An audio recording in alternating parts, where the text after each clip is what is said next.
पंचानन गंगाधर कृष्ण धारी नखिया आज्ञा बाबू अरे मो खाद्य कौन आनल रे करुची करुची हाँ सरला आज्ञा सरला हाँ बेगाने बेगाने बेगाने बेगाने वो खाद्य को ए बतु रहू रे सीता कुंड रे ना मूर्ति कुंड हाँ कौन करी बाबू सुखा बतुरे चकटिकी धरिकी आसुଥିଲି ଆଉ ଭଲ ଭଲ କଲୁ ରେ ଭଲ କଲୁ ଏମିତି ସେମିତି ଚୁଡ଼ା ନୁହଁରିବା ନାଲି ଚୁଡ଼ା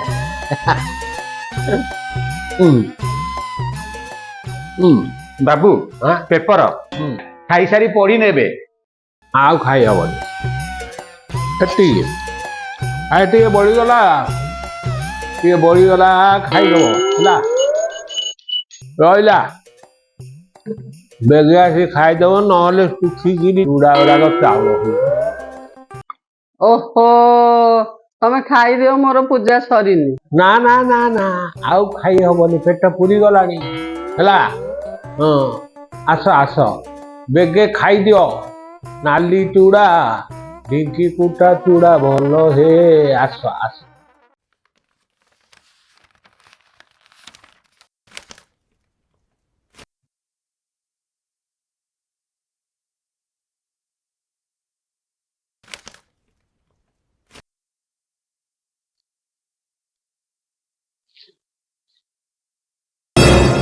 ନଖେ ନଖେ ଆଜ୍ଞା ବାବୁ କେତେ ଥର କହିଲିଣି ଅଫିସ ଯିବା ପୂର୍ବରୁ ଅଇଁଠା କଂସା ଗୁଡାକ ଏଠି ରଖ ନାହିଁ ଘରେ କାହାକୁ ଯେ କଣ କୁହାଯିବ ମୁଁ ତ କିଛି ଜାଣିପାରୁନି କଣ କରିବି ଭାଇ ବାପା ମାଙ୍କ ପାଇଁ ଅଇଁଠା ଟିକେ ଛାଡିଛନ୍ତି ସେ ତକ ଖାଇଲେ ତ ପୁଣି ମୁଁ ନେଇକି ଯିବି ମା ତୁ ଜଲ୍ଦି ଆସି ଚୁଡ଼ା ଖାଇଲୁ ଏଠୁ ଏ ବର୍ତ୍ତମାନ ଉଠିଲେ ମୁଁ ଯିବି ଲେଟ୍ ହେଲେଣି ଓହୋ ଆଙ୍କର ଚୁଡ଼ା ଛାଡିବାକୁ ତାର ଅଇଁଠା ଗୋଟେଇବାକୁ ଗଲା ମତେ ତ ଖାଲି ହଇରାଣ କରୁଛନ୍ତି ଆଉ କଣ କରିବି ରହ ଯାଉଛି କଷ୍ଟ ଓହୋ ଏଇ ବୋପା ପୁଅ ଦି ଜଣ ଯାକୁ ମୁଁ ପାରୁନି ଶାନ୍ତିରେ ନା ପୂଜା କରେଇ ଦଉଛନ୍ତି ନା ରଖେଇ ଦଉଛନ୍ତି ସବୁବେଳେ ଏମିତି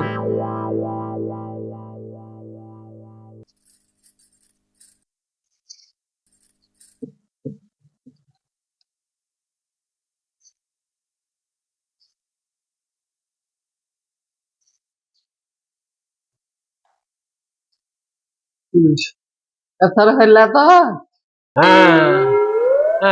ହେଲା ହେଲା ହଉ ହଉ ହଉ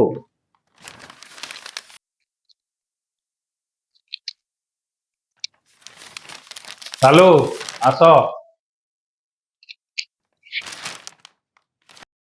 ବାବା ମା ଆମେ ଆସୁଛୁ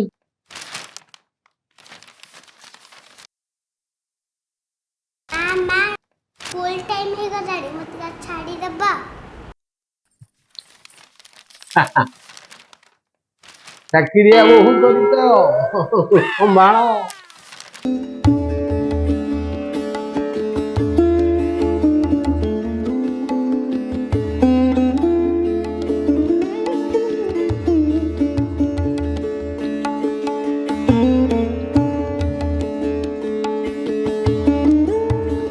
ଆସିଗଲ ହଁ ଆସିଗଲି ଠାକୁର ସେବା ଚାଲିଛି ଏଣିକି ମୋ ସେବା ଟିକେ ହଉ ନଖିଆ ବାବୁ ଆସିଲେଣି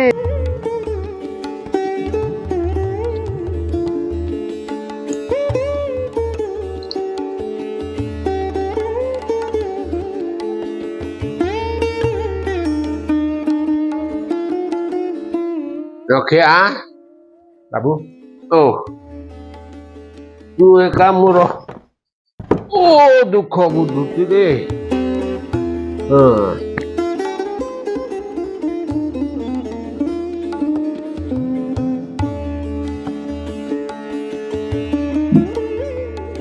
ନଖିଆ ବାବୁଙ୍କ ପାଇଁ ଚୁଡ଼ା ଆଣ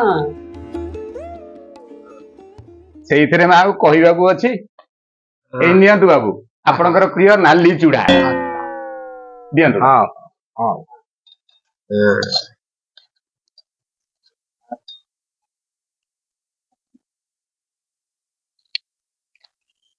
ମା ଆମେ ଟିକେ ୱାକିଂରେ ଆସିଛୁ। ଆପଣ ଜମା ବ୍ୟସ୍ତ ହେବେନି। ମୁଁ ଆସିଲା ସମସ୍ତଙ୍କ ପାଇଁ ଜଳଖିଆ ଆଣି ନେଇକି ଆସିଥିବି। ଦୋସା ଇଟିଲି ନେଇ ଆସିଥିବି ହେଲା। ମୋ ପାଇଁ କିଛି ଆଣିବୁନି ମା, ମୋର ଅମୃତ ଭୋଜନ ହେଇଯାଇଛି। ବାବା ତମେ ସେ ଅମୃତ ଖାଅ, ମାଙ୍କ ପାଇଁ କିନ୍ତୁ ଅଇଁଠା ଆଉ ଛାଡ ନା। ସ୍ୱାମୀ ନିଜ ଅଇଁଠାରୁ ମେଚେ ସ୍ତ୍ରୀକି ଦେବା ଖାଲି ଓଡିଶାରେ ଅଛି, କାଇଁ ମୁଁ ବାହାରେ କୋଉଠି ଦେଖିନି।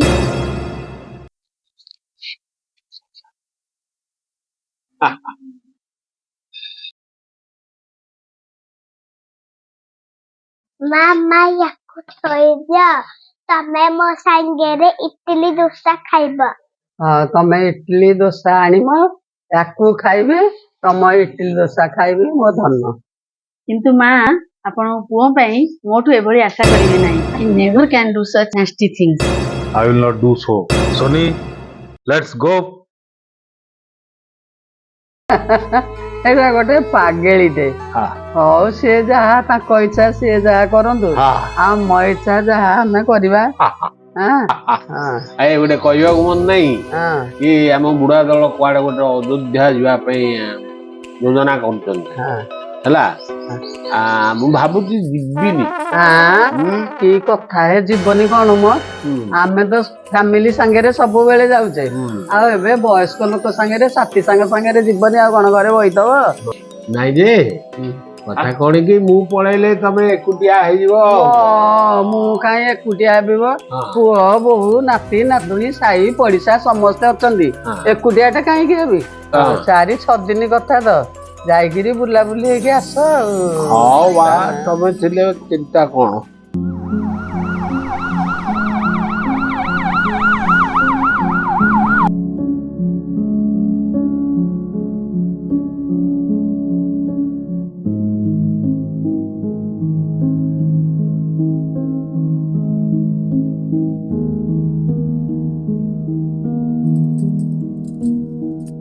ସାଲାଇନ୍ ଲଗେଇଦେଲି, ଆଉ ଡରିବାର ନାହିଁ। ଅଳ୍ପ ଟିକେ ଥିବ ଏତେ ମତେ ଡାକିଦବ ସରିଲା ବେଳକୁ। ହଁ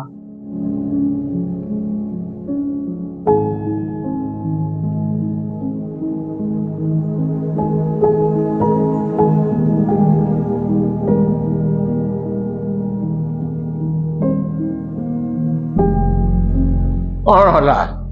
କଣ ଲାଇନ୍ ଲାଗିଛି? ବାବା ବସନ୍ତୁ। ଓହୋ ମୁଣ୍ଡ କଣ ହେଇଛି? ଫାଟି ଯାଇଛି?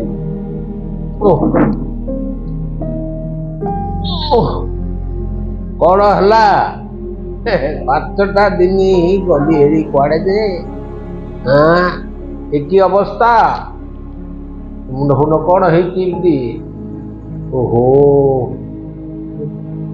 କଣ ହେଲା କି ମା? ବାପା ମାଙ୍କର କେତେଥର ଝାଡା ବାନ୍ତି ହେଇଗଲା। ମୁଣ୍ଡ ବୁଲେଇକି ପଡିଗଲେ। ମତେ ନକ୍ଷା ଫୋନ କରିବାରୁ ମୁଁ ଅଫିସରୁ ଦୌଡିକି ଆସିଲି। ନକ୍ଷା ଥିଲା? ଆଜ୍ଞା, ମୁଁ ପୁଅଙ୍କୁ ଫୋନ କଲାଠୁ ପୁଅ ଆସିକି ଆଡମିଟ କଲେ। ଆରେ ହଁ ବାବା ପହଞ୍ଚି ଗଲେଣି। ରିପୋର୍ଟ କଣ ହେଇଛି? ମାଙ୍କର କଣ ହେଇଛି? ଡକ୍ଟର ସବୁ ରିପୋର୍ଟ ଦେଖିଲେ, ନର୍ମାଲ ଟିକେ ଗ୍ୟାସ୍ର ହାଇପର ଗ୍ୟାଷ୍ଟ୍ରିକ୍ ହେଇଯାଇଛି। ସାଲାଇନ୍ ଇଞ୍ଜେକ୍ସନ ଲେଖିଦେଇଛନ୍ତି, ଡରିବାର କିଛି ନାହିଁ।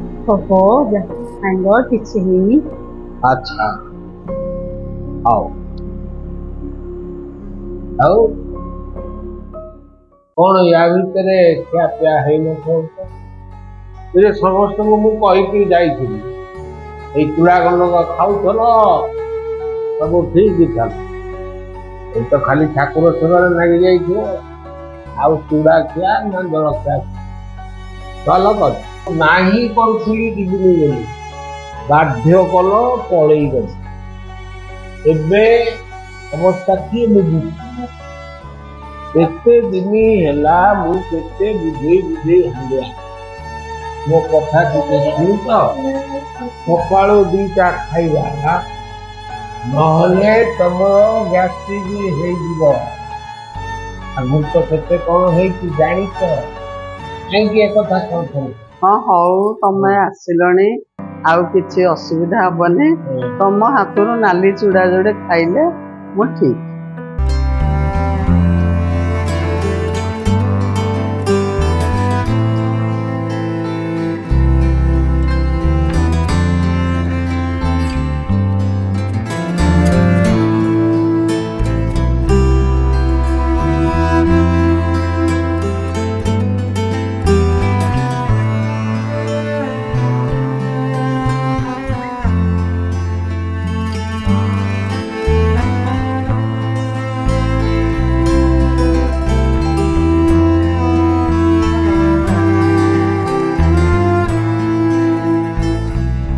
ସତରେ ବାପାଙ୍କର 2 ମୁଠା ନାଲି ଚୁଡ଼ା ଆଗରେ ତମର 10 ବର୍ଷର ଭାଲେଣ୍ଟାଇନ୍ ରେଡ୍ ରୋଜେସ୍ ଓ ଗିଫ୍ଟ ଗୁଡ଼ା ସବୁ ଫିକା ଫିକା ମନେ ହେଉଛି।